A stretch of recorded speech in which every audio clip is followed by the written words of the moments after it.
encontramos claves prácticas, principios eternos y promesas fieles para caminar en libertad. No hablamos de riqueza como fin, sino como fruto de obediencia, sabiduría y fe. La libertad financiera, a la luz de la Biblia, no comienza en la billetera, sino en el corazón. Un corazón alineado con el reino, libre de codicia, lleno de contentamiento y firme en la fe. Pero, ¿cómo podemos vivir esa libertad en lo cotidiano? ¿Cómo podemos ser fieles como José en Egipto, sabios como Salomón, generosos como la viuda en el templo? Es aquí donde comienza nuestro viaje. Dios no está en contra del dinero, está en contra de que el dinero nos gobierne. El amor al dinero es raíz de todos los males. Primera epístola a Timoteo 6:10. No el dinero en sí. David fue rey y tenía riquezas, pero su corazón era conforme al de Dios. Abraham fue bendecido con bienes, pero su confianza no estaba en sus posesiones, sino en las promesas del Altísimo. Noé recibió instrucciones precisas y obedeció sin saber el costo, porque entendía que la provisión sigue a la obediencia. Y así, el primer principio para vivir en libertad financiera es este: Dios es la fuente, no el trabajo, no el banco, no tu esfuerzo. Dios, Jehová es mi pastor, nada me faltará. Salmo 23:1. Cuando reconocemos esto, dejamos de vivir en escasez mental y comenzamos a caminar en fe. Pero para confiar plenamente en Dios, debemos romper con una mentalidad de orfandad. Muchos oran por provisión, pero siguen actuando como si Dios estuviera lejos o indiferente. Y no lo está. Jesús dijo: mirad las aves del cielo, ¿no valéis vosotros mucho más que ellas? Mateo 6:26. Por lo tanto, si Él cuida de las aves, ¿cuánto más cuidará de ti? No estás solo, no estás desamparado. Eres hijo, eres hija, y tu Padre Celestial sabe de qué cosas tienes necesidad antes que se las pidas. Entonces, ¿qué hacemos con el dinero? Lo administramos, lo sembramos, lo usamos con propósito, como lo hizo la mujer sabia de Proverbios 31, que con diligencia trabajaba, planificaba y bendecía su casa. Y aquí aparece la segunda clave. La sabiduría financiera es espiritual. La Biblia dice: los pensamientos del diligente ciertamente tienden a la abundancia. Proverbios 21:5. No se trata solo de orar por provisión, sino también de actuar con sabiduría. Pero actuar con sabiduría no es igual a vivir con temor. No es acumular por miedo, sino planificar con fe. Y ese equilibrio es donde comienza la verdadera libertad. Cuando dejamos que el temor dirija nuestras decisiones financieras, caemos en esclavitud. Esclavitud a la deuda, esclavitud al qué dirán, esclavitud al consumo. Y la palabra es clara: el rico se enseñorea de los pobres, y el que toma prestado es siervo del que presta. Proverbios 22:7. Dios no te creó para vivir atado, sino para ser libre. Libre para dar, libre para soñar, libre para obedecer sin restricciones. Por lo tanto, la tercera clave es romper con la cultura de la deuda, no con condenación, sino con revelación. Porque muchos caen en la deuda no por avaricia, sino por ignorancia o por desesperación. Jesús no vino solo a perdonar tus pecados, sino a restaurar tu identidad. Y esa restauración también incluye tus finanzas. Cuando entiendes que eres heredero del reino, comienzas a tomar decisiones con visión eterna. Y aquí entra la cuarta clave: generosidad como estilo de vida. Dad, y se os dará. Medida buena, apretada, remecida y rebosando, darán en vuestro regazo. Lucas 6:38. La generosidad no empobrece, multiplica. Y sin embargo, el enemigo ha sembrado la mentira de la escasez. Si das, no te alcanzará. Si compartes, te quedarás sin nada. Pero Dios dice lo contrario. Él alimentó a 5,000 con 5 panes y 2 peces, porque un niño estuvo dispuesto a dar. No fue la cantidad, fue la fe. Y esa fe abrió las puertas a la multiplicación. Pero, para dar con alegría, primero debemos sanar nuestra relación con el dinero. No verlo como un fin, sino como un medio para amar, para servir, para construir. Por lo tanto, cada vez que das, estás adorando. Cada vez que bendices a otro, estás sembrando en lo eterno. Y esa semilla, aunque no veas aún el fruto, dará su cosecha a su tiempo. En el reino de Dios, sembrar no es perder, es confiar, porque el reino opera en principios que desafían la lógica humana. El que siembra escasamente, escasamente también segará, y el que siembra generosamente, generosamente también segará. 2 Corintios 9:6. María, Madre de Jesús, ofreció su vientre, su reputación, su futuro, y a través de su obediencia, Dios trajo redención al mundo. Cuando entregamos lo poco que tenemos, Dios lo usa para hacer lo imposible. Y aquí llegamos a la quinta clave: propósito eterno. El dinero no es el destino, es el vehículo. El propósito es más grande que las cuentas pagadas. Es dejar un legado, es impactar vidas, es financiar el reino. Pero si no definimos para qué queremos libertad financiera, terminamos corriendo tras ella sin dirección. Y no fuimos llamados a correr en círculos, sino a caminar en propósito. Por lo tanto, pregúntate, ¿qué harías si no tuvieras que preocuparte por el dinero? ¿A quién ayudarías? ¿Qué sueños sembrarías? ¿Qué causa abrazarías?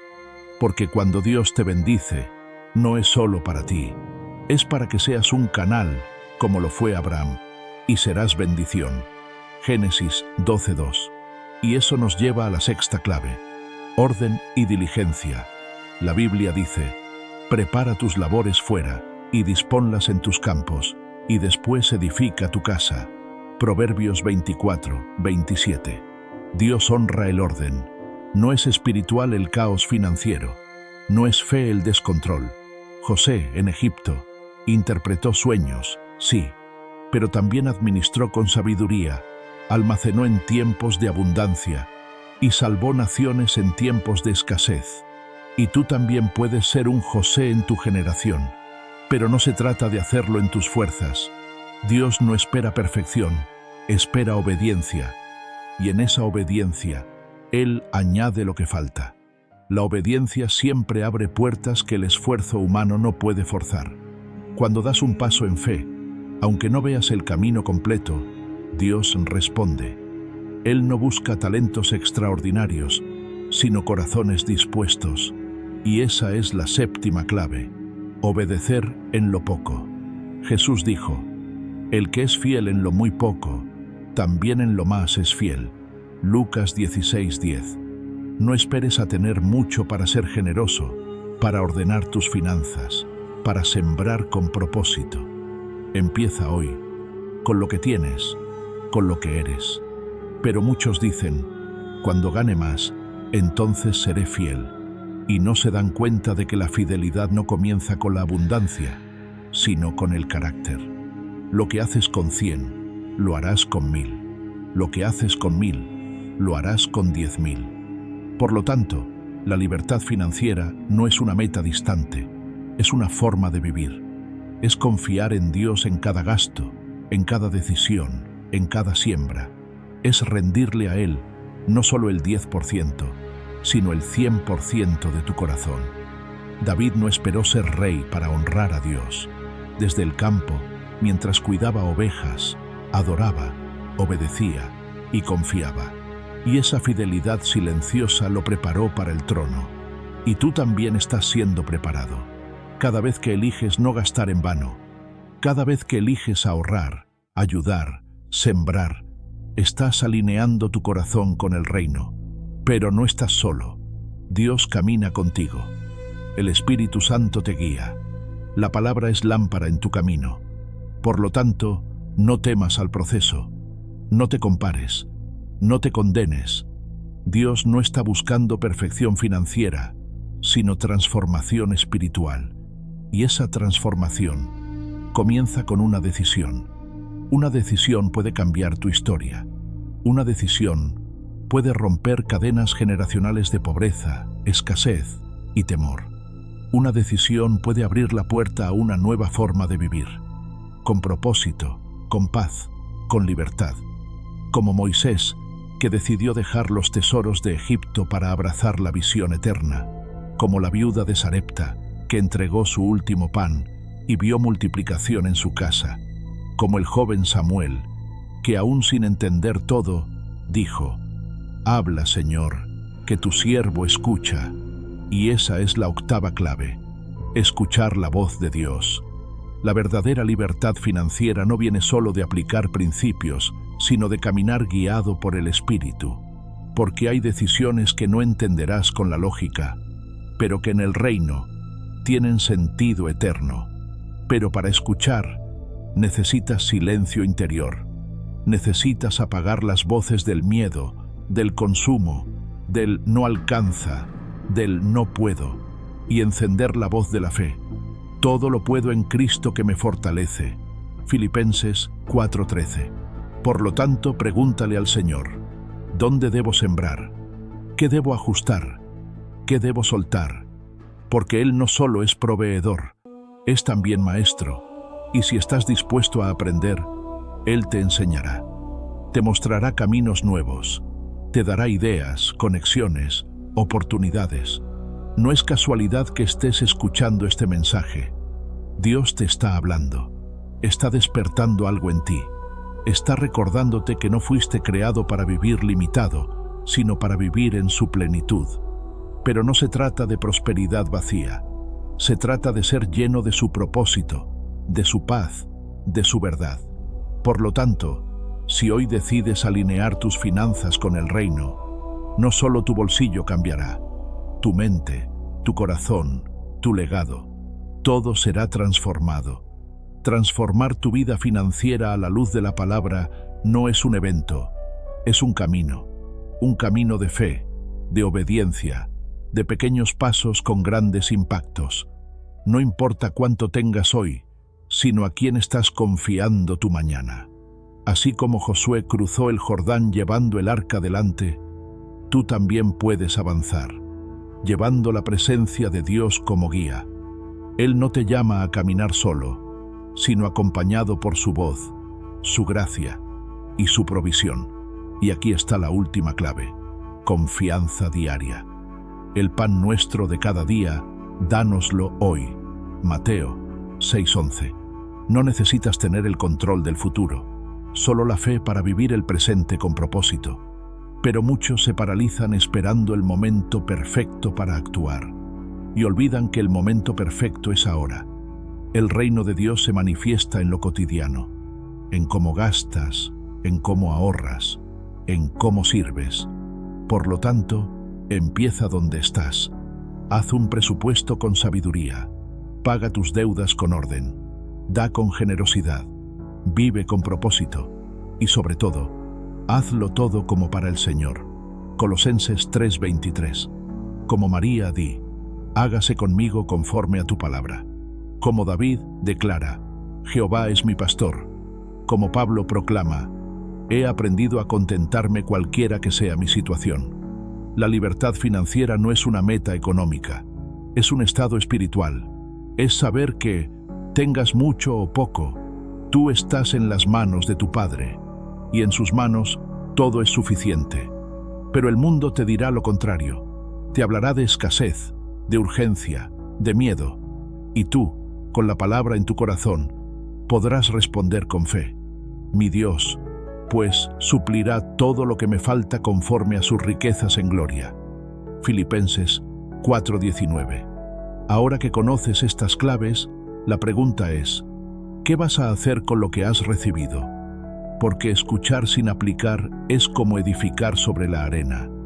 Pero cuando tomas la decisión de caminar en obediencia, aunque sea con pasos pequeños, Dios construye algo eterno. Y hoy, tú puedes empezar de nuevo. No importa tu pasado financiero, no importa cuántos errores hayas cometido. La gracia de Dios no solo perdona, también restaura. Adán cayó, pero Dios le vistió. Pedro negó, pero Jesús lo reinstauró. Y tú, aunque hayas errado, por lo tanto, puedes levantarte.